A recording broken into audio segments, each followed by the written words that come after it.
Hello students, very good morning. मैं हूं प्रसाद गौतम। तो आज मैं आप सभी को टेंस के बारे में एक जो पार्ट है प्रेजेंट इंडेफिनिट उसके बारे में अच्छे से समझाऊंगा और सिखाऊंगा। हमने प्रीवियस लेक्चर में टेंस के जो जितने भी पार्ट हैं उसको हमने आपको अच्छे से बताया और सिखाया। मीन्स टेंस जो है, टेंस को हमने 3 पार्ट में डिवाइड कर दिया, प्रेजेंट, पास्ट और फ्यूचर। तो सबका जो है 4-4 पार्ट होता है, जैसे present indefinite, present continuous, present perfect continuous. ऐसे हो जाएगा past indefinite, past continuous, past perfect continuous. और वैसे जो है वैसे हो जाएगा क्या, वैसे हो जाएगा future indefinite, future continuous, future indefinite, future continuous, future perfect continuous. तो ऐसे जो है ये सभी इसके टाइप हो गए। तो चलिए अब हम ज़्यादा ना बात करते हुए, क्योंकि हमारे पास समय का बहुत ही अभाव है, तो हम आपको अच्छे से समझा रहे हैं। आज हम कौन सा टेंस पढ़ेंगे? ये टेंस है प्रेजेंट इंडेफिनिट टेंस। कौन सा टेंस है? Present indefinite tense. तो प्रेजेंट इंडेफिनिट टेंस में जो है सबसे पहले हम पहचान करेंगे। कैसे हम पहचान पाएंगे कि प्रेजेंट इंडेफिनिट टेंस है कि नहीं है? ठीक, तो ये जान लीजिए कि जो जो शब्द, जैसे जो वाक्य है, ठीक, शॉर्ट में हम आपको समझा रहे हैं कि जो वाक्य होता है, ठीक, वाक्य के अंत में, ठीक, वाक्य के अंत में क्या है? ता हो, ता, ती, ते हैं, ये सब चीजें अगर आते हैं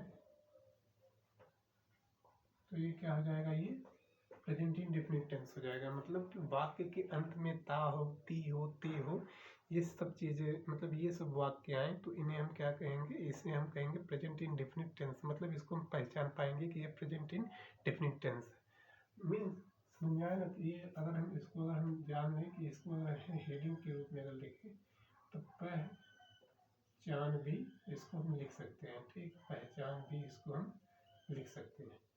इतना समझ में आया? अब जो है इसका जो है क्या कर सकते हैं, इसका जो है एक फार्मूला होता है कि मतलब कि अगर हमको सेंटेंस बनाना है, ठीक, सेंटेंस अगर हमको बनाना है तो एक फार्मूला हमको लर्न होना चाहिए। उसी के बेसिस पे हम सेंटेंस को बना सकते हैं। ठीक, तो वो जो फार्मूला के रूप में अगर हम बात करें तो वो फार्मूला क्या है? सब्जेक्ट, सॉरी, ये तो इसकी पहचान हो गई। हमने आपको जो है 4 इसके टाइप बताए थे, अफर्मेटिव, नेगेटिव, इंट्रोगेटिव और इंट्रोगेटिव नेगेटिव। ठीक, अफर्मेटिव, ठीक, नेगेटिव, इंट्रोगेटिव और इंट्रोगेटिव प्लस नेगेटिव। तो हम अब अफर्मेटिव सेंटेंस में किसके बारे में बात करेंगे? अफर्मेटिव सेंटेंस के बारे में। ठीक, तो ये क्या हो जाएगा? ये वाला जो है टाइप क्या हो जाएगा?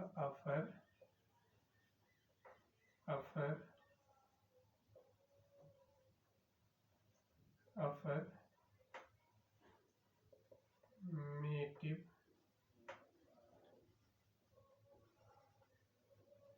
सेंटेंस। अफर्मेटिव सेंटेंस के बारे में हम बात कर रहे हैं। किसके बारे में? अफर्मेटिव सेंटेंस के बारे में अब हम बात करेंगे। तो अफर्मेटिव सेंटेंस में क्या है कि इसका जो एक फार्मूला होता है कि जिसके बेसिस पे हम सेंटेंस को क्या करेंगे? सेंटेंस को बनाएंगे। ठीक, तो वो जो फार्मूला क्या होता है? ये फार्मूला कुछ इस प्रकार से होता है, जैसे कि ये हो जाएगा सब्जेक्ट। ठीक, क्या हो जाएगा? सब्जेक्ट। अब उसके बाद जो है ई या ई एस। ठीक, अब उसके बाद वर्ब और फिर उसके बाद ऑब्जेक्ट। ठीक, तो जो है बहुत से बच्चे ऐसे होते हैं, बहुत से स्टूडेंट ऐसे होते हैं जो इसका मतलब नहीं समझ पाते हैं। किसका मतलब? ये जो हम मतलब इवेंट जो हम ये जो लिखे हैं, जो ये फार्मूला हमने लिखा है, ये फार्मूला जो हमने जो लिखा है क्या है कि ये जो फार्मूला हमने जो लिखा है, बहुत से बच्चे इसको समझ नहीं पाते हैं कि ये क्या लिखा हुआ है। तो हम जल्दी से हम आपको बता देना चाहते हैं।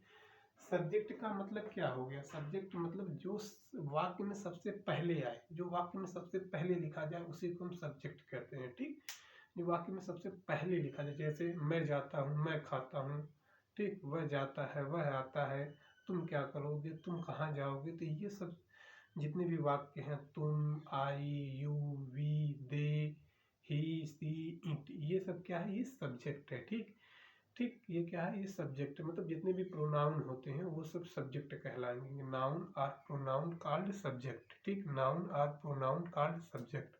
आप इसको भी समझ सकते हैं। सब्जेक्ट की डेफिनेशन अगर आपको पूछे कोई तो क्या कर सकते हैं, noun or pronoun called subject. Like जैसे ही, सी, इट हो गया, आई, वी, यू, दे हो गया। ठीक, राम, सोहन, मोहन, अमर, समर, ये सब जितने भी नाम हैं और जितने भी हम मतलब और क्या कर सकते हैं कि नाउन और प्रोनाउन का यूज किए हैं, ये सब सब्जेक्ट होते हैं। ठीक, अब जो है वर्ब क्या होता है, जिस वाक्य के अंत में, जिस वाक्य जो शब्द हम बोलते हैं, शब्द के अंत में ना है, जैसे खाना, पीना, उठना, बैठना, दौड़ना, सुनना, चलना, बोलना, ठीक, बात करना, तो ना जिसमें आए, अंत में ना आए जिसे, ठीक, उसे हम क्या कहेंगे, वर्ब कहेंगे, क्रिया कहेंगे। क्रिया के बिना हर काम अधूरा है। जैसे हम कहें हम खाना, तुम, ठीक, मतलब हर शब्द में क्रिया का होना बहुत ही अनिवार्य है। जैसे कोई अगर वाक्य अगर हम बोल रहे हैं बिना क्रिया के, तुम कहाँ जाते हो, तो जाते हो ना, मतलब जाते हो, ये आ गया। जैसे तुम क्या कर रहे हो, तुम क्या कर रहे हो। तो ऐसे जैसे मैं दौड़ रहा हूँ, तो मैं दौड़ना क्या हो गया, क्रिया हो गई। मैं बात कर रहा हूँ, तो बात क्या हो गया, क्रिया हो गया। तुम कौन सी किताब पढ़ते हो, ठीक, तुम कौन सी किताब पढ़ते हो। तुम तुम कौन सी किताब पढ़ते हो। मैं मैं उसकी बातें याद करता हूँ। तो ये बातें याद करना, किताब पढ़ना, ठीक, ये सब चीज़ें क्या हो गई, ये सब क्रिया हो गई। ठीक, तो ऐसे ऐसे तमाम एग्जाम्पल हैं क्रिया के, ऐसे ऐसे तमाम एग्जाम्पल हैं क्रिया के। ठीक, तो ये क्या हो गया, ये हमारा जो एक फार्मूला हो गया। अब हम बात करेंगे कि क्या, अब हम बात करेंगे थोड़ा सा रूल के बारे में। तो एक रूल आप ये समझ लीजिए, ठीक, कि ये जो आई, ई, एस और मतलब ई और ई एस है, ये कहाँ कहाँ यूज होता है। जैसे एक जो वावेल होता है, ए, ई, आई, ओ, यू, ठीक, ए, ई, आई, ओ, यू। अगर ये जो वावेल है और ये वावेल वर्ब के साथ क्या है, वर्ब के साथ, अगर वर्ब के साथ अगर आ रहा है, सीधे हम लिख दे रहे हैं वर्ब, अगर ये वर्ब के साथ अगर आ रहा है, ये वावेल अगर वर्ब के साथ आ रहा है, ठीक, क्या है, वर्ब के लास्ट में, ठीक, जैसे एग्जाम्पल हम बता दे रहे हैं, वर्ब के लास्ट में अगर ये ए, ई, आई, ओ, यू आए, तो वहाँ पर हम क्या कर देंगे, वहाँ पर हम यस ना लिखकर ई एस लिख देते हैं। ठीक, क्या है, यस ना लिखकर ई एस लिख देते हैं।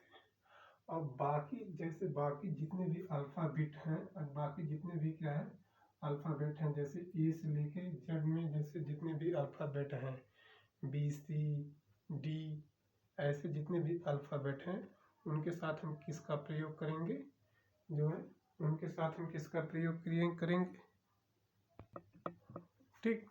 तो बाकी अल्फ़ाबेट के साथ क्या करेंगे, जो बाकी अल्फ़ाबेट हैं, जो बाकी अल्फ़ाबेट हैं, उसके साथ हम किसका प्रयोग करेंगे, उसके साथ हम प्रयोग करेंगे एस का। बाकी अल्फ़ाबेट के साथ हम किसका प्रयोग करेंगे, एस का प्रयोग करेंगे। बाकी अल्फ़ाबेट के साथ किसका प्रयोग करेंगे, एस का प्रयोग करेंगे।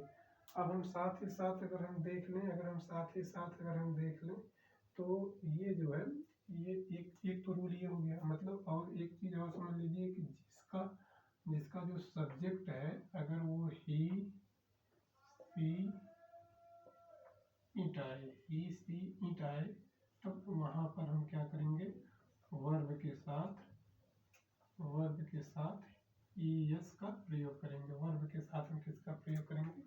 ES का प्रयोग करेंगे। ठीक। अब जो है दूसरा रूल क्या है? दूसरा रूल जो है, दूसरा रूल मतलब जैसे प्लूरल होता है, प्लूरल, ठीक, प्लूरल होता है। प्लूरल मतलब बहुवचन करता, प्लूरल मतलब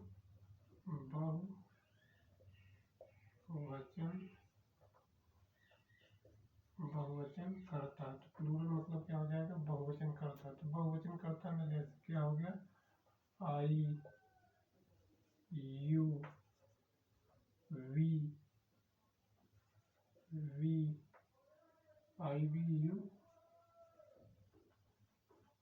they। I, we, you, they के साथ हम किसका प्रयोग करेंगे? मतलब I, we, you, they के साथ वर्ब में जो वर्ब आएगी, वर्ब में हम क्या करेंगे? जो वर्ब होगी उसमें हम यस या ES का प्रयोग, जो यस और ES है इसका प्रयोग हम नहीं करेंगे। ठीक, यस या ES का प्रयोग हम नहीं करेंगे। ठीक। I, we, you, they, ये जब वर्ब में आए, मतलब कि ये सब्जेक्ट, मतलब जब वर्ड में I, we, you, they आए तो वर्ब में ES का प्रयोग हम नहीं करेंगे। इतना आपको समझ में आया। अब जो है, अब हम चलिए, अब हम एग्जाम्पल के रूप में हम आपको समझा देते हैं कि जैसे अगर अफर्मेटिव की बात कर रहे हैं तो तीन चार हम एग्जाम्पल के रूप में 3-4 एग्जाम्पल लिखकर हम आपको समझा दे रहे हैं। जैसे क्या है कि राम स्कूल जाता है, राम स्कूल जाता है। और 2-4 एग्जाम्पल हम लिख के ले आ रहे हैं, बता रहे हैं। रोहन अपनी किताब पढ़ता है। क्या है?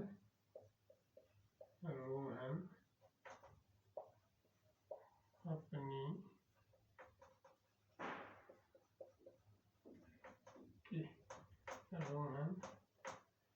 रोहन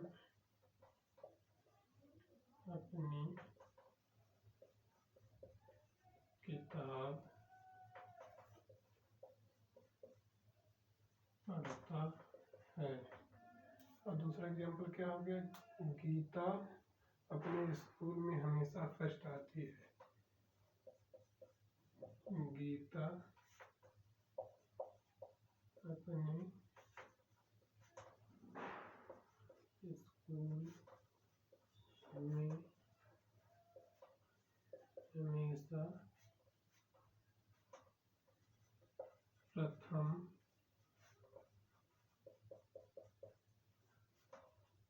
आती है। गीता अपने स्कूल में प्रथम आती है। अब एक चीज़ हमारा थोड़ा देखें, वीडियो लंबा नहीं हो रहा है।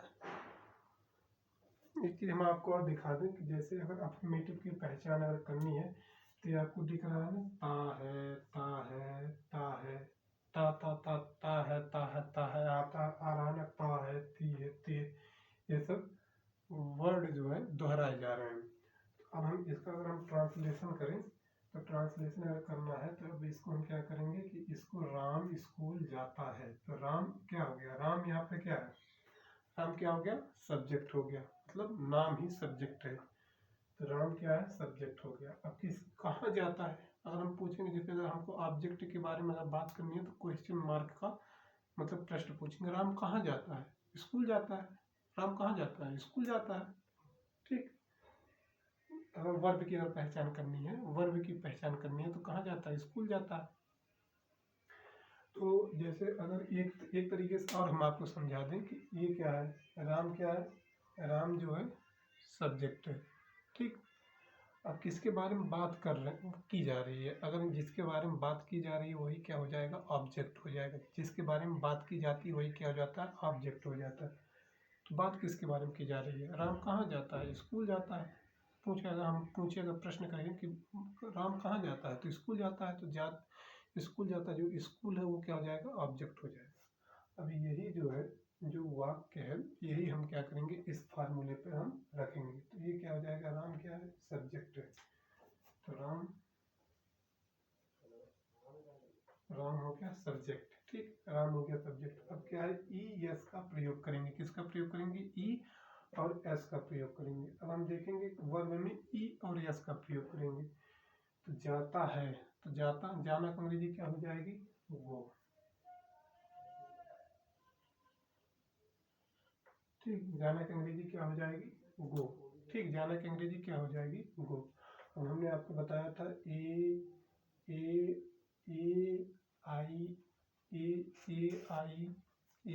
आई ओ यू के साथ क्या प्रयोग होता है? ई एस प्रयोग होता है। तो यहाँ पर क्या आया है? यहाँ पर ओ आया है ना, वावेल आया है, तो यहाँ पर हम क्या प्रयोग कर देंगे? E S. ठीक, राम गोज। अब एक जाने का क्रिया हो रही है, जा रहा है, एक डायरेक्शन को बता रहा है, तो यहाँ पर डायरेक्शन को जब बता रहा है तो हो जाएगा टू, और कहाँ जा रहा है? स्कूल। ठीक, कहाँ जा रहा है? स्कूल। तो ये हमारा पूरा सेंटेंस कंप्लीट हो गया। लास्ट में यहाँ पर हम स्टॉप, फुल स्टॉप लगा दिए। रोहन अपनी किताब पढ़ता है। तो अब हम इसका ट्रांसलेशन करेंगे। तो रोहन क्या हो जाएगा? रोहन क्या हो जाएगा? सब्जेक्ट। अगर सब्जेक्ट की पहचान करें, जो नाम हो वह, ही, सी, इट, ये सब जो नाम आते हैं वो क्या हो जाएंगे? ऑब्जेक्ट, मतलब सब्जेक्ट हो जाएंगे। तो ये क्या हो जाएगा? रोहन रोहन पढ़ता है। रोहन पढ़ता है, तो मतलब कि अब हम वर्ब ले आएंगे। क्या करेंगे कि जो है ये सब्जेक्ट के बाद क्या आएगा? वर्ब आएगा। ठीक, तो वर्ब क्या है? तो वर्ब में अगर हम देखते हैं तो वर्ब ये क्या है? वर्ब क्या? पढ़ना। तो पढ़ना का अंग्रेजी में क्या कहेंगे? रीड। रीड। ठीक, रोहन पढ़ना का अंग्रेजी में क्या कहेंगे? रीड। पढ़ना का अंग्रेजी में क्या कहेंगे? रीड। पढ़ना का अंग्रेजी में क्या कहेंगे? रीड। अब जो है, अब यहाँ पर क्या है कि यहाँ पर देख लीजिए कि वर्ब के लास्ट में वावेल आ रहा है क्या? नहीं वावेल आ रहा है। वर्ब के लास्ट में क्या है? वावेल आ रहा है? वावेल नहीं आ रहा है। तो हम क्या करेंगे? जब वावेल नहीं आ रहा है तब हम यहाँ पर क्या कर देंगे? एस लगा देंगे। ठीक, तो रोहन रीड्स। ठीक, अब जो है एक ये जो है क्या है कि अपनी किताब पढ़ता है, तो रोहन रीड। अब रोहन क्या है? रोहन एक लड़का है, तो वह है, मतलब कि रोहन एक लड़का है, तो उसका क्या हो जाएगा? अपने के लिए क्या हो जाएगा? His. His book, sorry book, his book. ये कि आपको और हम बता दें, जैसे आपको थोड़ा सा कंफ्यूजन होगा कि यहाँ पर हिज कैसे आ गया, उसके बारे में बता दें कि अपना अगर सब जगह जैसे अपना अगर आए तो उस दौरान हम कब कब क्या क्या यूज करते हैं। जैसे अगर कहीं अपना आ जाए, क्या आ जाए? अपना आ जाए। जैसे अब क्या है कि आई के साथ अगर अपना आ रहा है, I we you they, I we you they, तो आई की आई, सॉरी, गलती हो गई यार, सॉरी, बता रहा हूँ।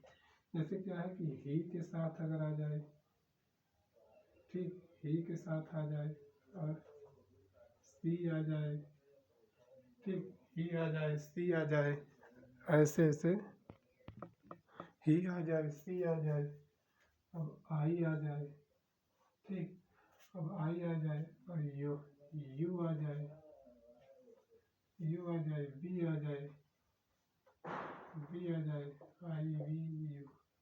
अब ये अगर ये दे आ जाए, दे आ जाए, तो ही के साथ, ही का अगर अपने की अगर बात कर रहा, ही अगर अपने के अपना अगर बात कर रहा, अपने के लिए बात कर रहा, तो क्या हो जाएगा? हर, सॉरी हिम, क्या हो जाएगा? हिज।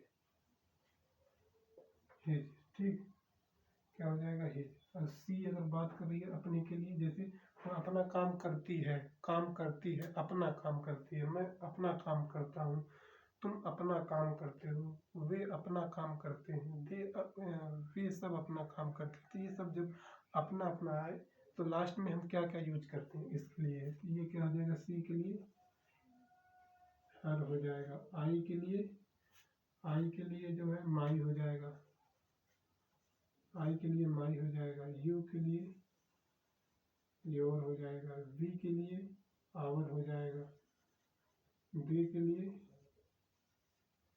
दियर हो जाएगा, यू के लिए आवर, दे के लिए दियर। ये सब जैसे अपने के लिए यूज करने वाले सेंटेंस है। ही के लिए हिज, सी के लिए हर, आई के लिए माई, यू के लिए योर, वी के लिए आवर, दे के लिए दियर। ये सब जब अपना अपना आएगा तब उसके दौरान हम यूज करेंगे। ठीक, अब जो है अब हम बात करते हैं कि तीसरे सेंटेंस की। तो तीसरा सेंटेंस क्या हो जाएगा? तीसरा सेंटेंस, गीता अपने स्कूल में हमेशा फर्स्ट आती है। तो गीता क्या है? गीता क्या है? सब्जेक्ट है, गीता। ठीक, अब ये जो है इतना क्या है, इतना अगर मान के चलें तो ये जो है वर्ब के रूप में क्या है कि हमेशा कौन, अगर ऑब्जेक्ट मतलब वर्ब की बात कर रहे हैं तो ये कहाँ जाती है, मतलब कौन आती है, कौन का अगर प्रश्न करेंगे तो ऑब्जेक्ट का पता चलेगा। तो ऑब्जेक्ट ये हो गया। अब ये सब क्या है? ये सब वर्ब के पार्ट है। ठीक, तो वर्ब के पार्ट है। तो अब इसमें हम क्या करेंगे कि ये हमेशा फर्स्ट आती है। क्या है? हमेशा फर्स्ट आती है। तो गीता ऑलवेज, ऑलवेज। ठीक, अब ये क्या है? गीता ऑलवेज। अब कहाँ आती है ना, ये इसमें क्या है? गीता। ये सब अगर हम आपको पार्ट ऑफ स्पीच बताएंगे तब उसके टाइप के बारे में बताएंगे, लेकिन ये जो है एक प्रकार से समझिए गीता ऑलवेज। ठीक, ये सब क्या है? ये सब क्रिया के पार्ट हैं, इसके वर्ब के पार्ट हैं, लेकिन इसमें जो मेन वर्ब है ये आती है। ठीक, तो Geeta always, Geeta always come, come. अब देख लीजिए, अब यहाँ पर ई है ना, ई है। अब यहाँ पर डबल ई का प्रयोग नहीं करेंगे। अगर ई है तो यहाँ पर जो है नॉर्मली तरीके से एस लगा देंगे। ठीक, नॉर्मली तरीके से क्या हम लगा देंगे? एस लगा देंगे। Come, come, Geeta always comes. ठीक, first, Geeta always come first. हो गया ना, गीता हमेशा प्रथम आती। इतना हो गया। अब हमारा क्या बचा? ये इतना बचा। इसमें क्या है? इसमें ये जो है ऑब्जेक्ट है। कहाँ आती है? कहाँ? स्कूल में आती है। जब स्कूल की मतलब कहाँ की बात करेंगे तो ऑब्जेक्ट आएगा, तो ऑब्जेक्ट को सबसे बाद में लिखेंगे। तो ऑब्जेक्ट को सबसे बाद में लिखेंगे मीन्स हम क्या लिख देंगे कि जो है यहाँ पर जो है आती है। अब इन, इन हो जाएगा। अब अपने स्कूल में गीता के लिए, गीता क्या है? गीता मतलब कि मैस्कुलिन और फेमिनिन जेंडर होता है। मतलब गीता के मतलब लड़कियों के लिए या फीमेल के लिए हम सी का प्रयोग करते हैं। तो सी के लिए क्या हो जाएगा? Her, her, her school. Geeta always comes, Geeta always comes first in her school. तो ये जो है हमारा सेंटेंस कंप्लीट हुआ। ये हमारा सेंटेंस क्या हुआ? कंप्लीट हुआ। तो ऐसे ही जो है, ऐसे ही प्रेजेंट जो मतलब प्रेजेंट इंडेफिनिट टेंस का जो अफर्मेटिव सेंटेंस है वो ऐसे ही कुछ ट्रांसलेट किया जाता है। दो तीन चीज़ें हम आपको फिर से दोहरा देना चाहते हैं कि जो है अफर्मेटिव मतलब कि प्रेजेंट इंडेफिनिट टेंस की अगर पहचान करना है तो उसके वाक्य में वाक्य के अंत में ता है, ती है, ते आए तो हो जाएगा क्या? Present indefinite tense. और अगर जो है ये हो जाएगा, अगर उसके जो है मतलब कि फार्मूला की बात करें तो subject plus ES plus verb की first form, ES plus verb की फर्स्ट फॉर्म एंड जो है मतलब प्लस ऑब्जेक्ट।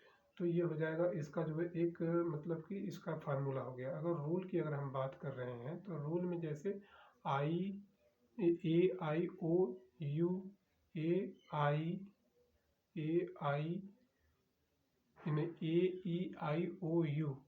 ठीक, सिंगुलर जब वर्ब जब ये सिंगुलर हो मतलब जब कर्ता जो है क्या हो? सिंगुलर हो।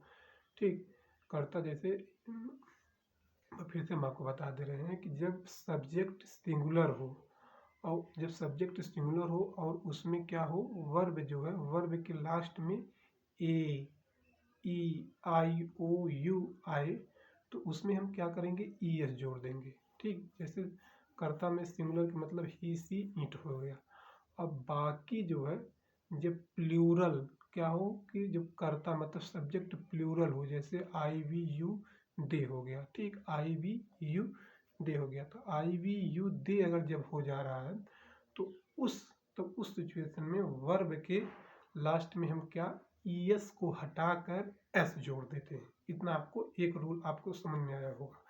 अब दूसरा रूल क्या है, दूसरा रूल ये है कि जो है जब प्लूरल आए, ठीक, क्या है कि इसमें आपको इतना समझ में आया। ठीक, अदर अल्फ़ाबेट के साथ फिर से बता रहे हैं, थोड़ा सा कंफ्यूजन हो रही है, एक बार फिर से आप सुनिएगा। क्या मैं बता रहा हूँ कि जब ए आई ओ यू के साथ जब सिंगुलर जब सब्जेक्ट हो, जब सिंगुलर जब सब्जेक्ट हो तो उसमें हम क्या करेंगे, ई एस जोड़ देंगे। और अदर अल्फ़ाबेट हो, मतलब कि जब अदर सिंगुलर सब्जेक्ट, अगर सिंगुलर सब्जेक्ट हो, अगर अल्फ़ाबेट अदर हो, मीन्स जिसमें जिस वर्ब के अंत में क्या हो, जिस वर्ब के अंत में जो है ये ए ई आई ओ यू नहीं आता हो, ए ई आई ओ यू नहीं आता हो, तो उसमें हम क्या जोड़ देंगे, एस जोड़ देंगे। इतना समझ में आया।